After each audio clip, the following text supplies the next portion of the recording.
साक्षी। मैंने अपनी 12th class विद्या मंदिर से पास आउट करी है। वहाँ मैं जब एग्ज़ाम्स होते थे या यूटी वगैरह कोई भी एग्ज़ाम होता था, उन एग्ज़ाम्स में आज तक कभी भी पास नहीं हुई। चाहे वो जितने मार्क्स, अगर 100 मार्क्स का होता था ना, 100 मार्क्स में से भी मेरे इतने मार्क्स नहीं आते थे कि मैं पास आउट भी कर सकूँ उस एग्ज़ाम को। और चाहे यूटी होता था, यूटी में भी मार्क्स नहीं आते थे मेरे, 6, 7, 2, 2.5 ऐसे मार्क्स आते थे, बिल्कुल मार्क्स नहीं आते थे। और मुझे ना रोज टीचर से डांट खानी पड़ती थी, साक्षी पढ़ ले, साक्षी पढ़ ले। और जिस दिन मैंने गलती से भी मैम को सुना दिया ना ठीक से, उस दिन मैं बोलती थी ये ना आज अगर साक्षी ने सुना दिया ना कुछ भी तो मतलब पूरी क्लास को आता होगा। और ये सुन के मुझको इतना इंसल्ट फील होता है, सोचती थी खुश हूँ या मैं बुरा फील करूँ कि मैम ने ये बोला है। तो धीरे धीरे मैं पढ़ने लगी, पर फिर भी मार्क्स तो आते ही नहीं थे बिल्कुल भी। और फिर मैंने किसी से पूछा कि मैं यार मैं क्या करूँ, मेरे मार्क्स नहीं आते, मेरे को आगे अपना फ्यूचर भी देखना है। तो किसी ने मुझे बोला कि पंकज भैया के पास जाओ, उनके इंस्टीट्यूट में लक्ष्य द टारगेट में। मैं उनके पास गई, उन्होंने मुझे धीरे धीरे समझाया कि कैसे पढ़ना, उन्होंने पढ़ने का तरीका बताया। फिर मैं धीरे धीरे और पढ़ने लगी और पढ़ने लगी। पर उस टाइम तक भैया मेरे को बोलते रहे कि फ़ोन छोड़ दे, नहीं छोड़ा। फ्रेंड्स छोड़ दे, बिल्कुल भी नहीं छोड़े, क्योंकि वो मेरे लिए बहुत ज़्यादा इंपॉर्टेंट थे। फ्रेंड्स के बहुत मायने थे मेरे लिए। पर फिर मार्क्स आते ही नहीं थे उनकी वजह से, क्योंकि सारा टाइम तो मैं उनके साथ रहती थी, या वो मेरे घर पे या मैं उनके घर पे।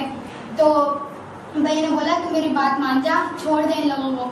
फिर जैसे जैसे मैंने उन लोगों को छोड़ा, धीरे धीरे मैंने पढ़ना स्टार्ट किया। और यहाँ लक्ष्य द टारगेट में हमेशा यही हुआ है कि पढ़ाई अनलिमिटेड होती थी। 12 से 18 घंटे पढ़ते थे यहाँ पे।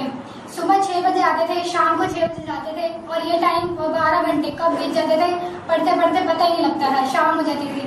और जब घर जाओ ना, घर वालों को अपनी शक्ल दिखाओ, तब जाकर उनको तसल्ली होती थी। और रिलेटिव्स तो ये बोलते थे घर वालों की क्या बात है, आजकल साक्षी दिख रही है, कहाँ बिजी रहती है, घर से बाहर नहीं निकलती।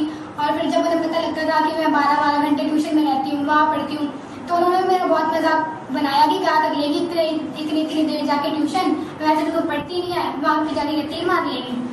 पर फिर मैंने भी उनको बोल दिया कि 100% लाऊंगी तो लाऊंगी। पर बहुत लोगों ने बहुत ऐसे मैंने फ्रेंड्स को जब ये बात बताई ना, तो उन्होंने बोला कि यहाँ पे तू पास लायक नंबर नहीं लाती, 100% नंबर कैसे लेकर आ जाएगी। पर फिर मेरे को अपने ऊपर थोड़ा कॉन्फिडेंस था कि जब मैंने बोल दिया कि मैं लाऊंगी, भैया ने मेरे को इतना कॉन्फिडेंस दिलाया कि मैं ले आऊंगी नंबर, तो मैं ले आई।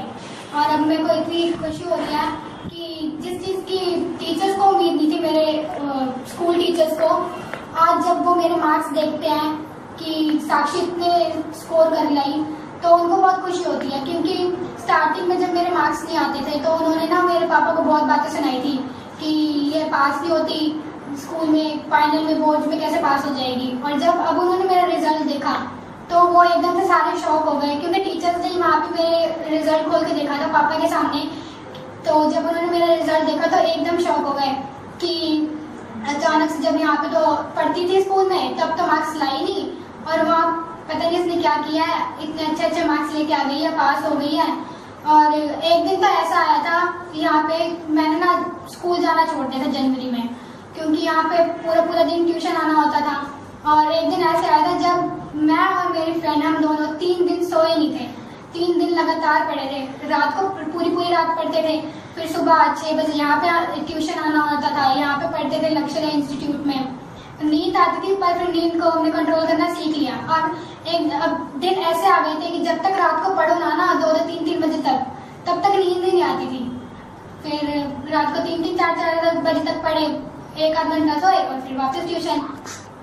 और मार्क्स तो बहुत ज़्यादा गंदे आते थे। यहाँ पे आके बहुत ज़्यादा इम्प्रूवमेंट हुई है मेरे अंदर, इतनी ज़्यादा इम्प्रूवमेंट हुई है जो मैंने आज तक कभी सोचा ही नहीं था। मेरे पेरेंट्स भी नहीं सोचा था कि मैं कभी पास भी होंगी। उनको तो डर लगा हुआ था साक्षी क्या करेगी, तो साक्षी क्या करेगी, 2 महीने रह गए एग्जाम्स में, पढ़ ले। पर तब भी मेरे को, मेरे अंदर तो अक्ल ही नहीं थी। मेरी बहन मेरे को फेलियर बोलती थी कि तू पास नहीं होगी, तू फेलियर है। पर जब मेरा रिजल्ट आया ना उस दिन मेरी बहन ने, उस दिन भी मेरी बहन ने मेरे को फेलियर बोला। तो उस दिन मैंने अपनी बहन के मुंह में बोल दिया कि अब तो मैं पास हो गई, अब तो तू भी मुझे फेलियर बोल रही है। आज का बोल मत दे, तो बहुत ज्यादा पिटेगी। Thank you. नमस्ते जी, मैं साक्षी की पेरेंट्स हूँ, साक्षी की मदर हूँ। और जब ये पहले स्कूल में पढ़ने जाती थी तो इसके बिल्कुल भी मार्क्स नहीं आए थे और मैं भी इसको पढ़ने के लिए बोलती थी। टीचर्स की कंप्लेन आती थी कि साक्षी के बिल्कुल मार्क्स नहीं आते तो ये फाइनल में पास नहीं हो सकती। तो फिर मैंने इसको कहीं से पता करा कि ऐसी कौन सी ट्यूशन है जो इसको आगे पढ़ा सके और आगे अच्छे मार्क्स ताकि ये ला सके और ये आगे 12th में निकल सके। तो मुझे किसी ने बताया लक्ष्य द टारगेट जो पंकज ग्रोवर्स चलाते हैं। तो फिर मैं इनके पास आई, लेकिन मैं फीस अफोर्ड इतनी नहीं कर पाती थी जितनी वो लेते थे। फिर मैंने पंकज जी से बात करी तो उन्होंने